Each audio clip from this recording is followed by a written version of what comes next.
A tutti buonasera dall'Ippodromo del Savio di Cesena, convegno di sabato 27 agosto, prima corsa. Cavalli di 3 anni sono in 10 al via, 1 Duchessa La Torre, 2 Darkness, 3 Diritto d'autore, 4 Dubai Pax, 5 D'Antoine, 6 Doli ZS, seconda linea, 7 Diamante Dorial, 8 Diogene, 9 Degà del Ronco, 10 Detto Fatto DL.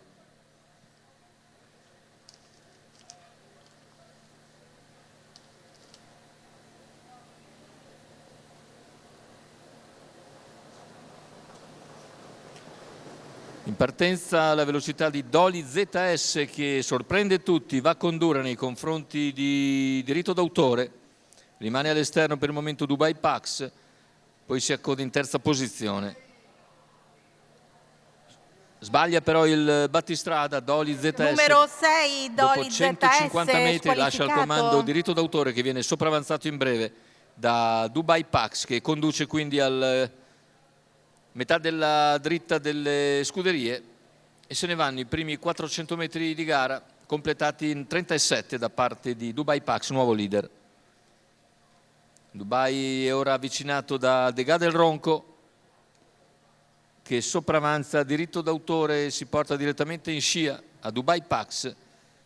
All'esterno c'è anche Darkness che cerca di farsi luce dopo 600 metri di gara, tanto ha sbagliato Duchessa La Torre. E dopo 800 metri di gara 2 cavalli si staccano avanti a tutti, sono Dubai Pax e Degà del Ronco, praticamente 2 fra i più attesi, il favorito e una delle alternative. Completamento del chilometro con in vantaggio Dubai numero Pax, 1 Duchessa La Torre squalificato. Rimane un paio di lunghezze Degà del Ronco che cerca di avvicinarsi a 500 dall'arrivo. E ora si lancia l'inseguimento del battistrada, a 400 dal palo lo aggancia, arriva al sediolo del leader, i due sono nettamente avanti a tutti.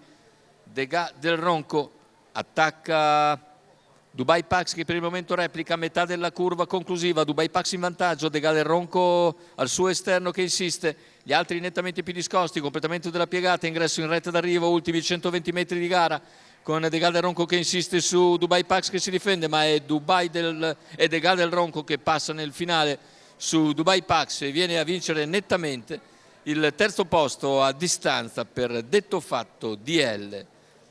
1:15 e 6 e bel primo piano per Degà del Ronco che segue tutta strada Dubai Pax, aspetta i 250 finali per sferrare l'attacco vincente e a metà retta si avvantaggia per passare poi netto sul traguardo. Degà del Ronco in sediolo e al training Lorenzo Baldi per conto della signora Maddalena Pezzone.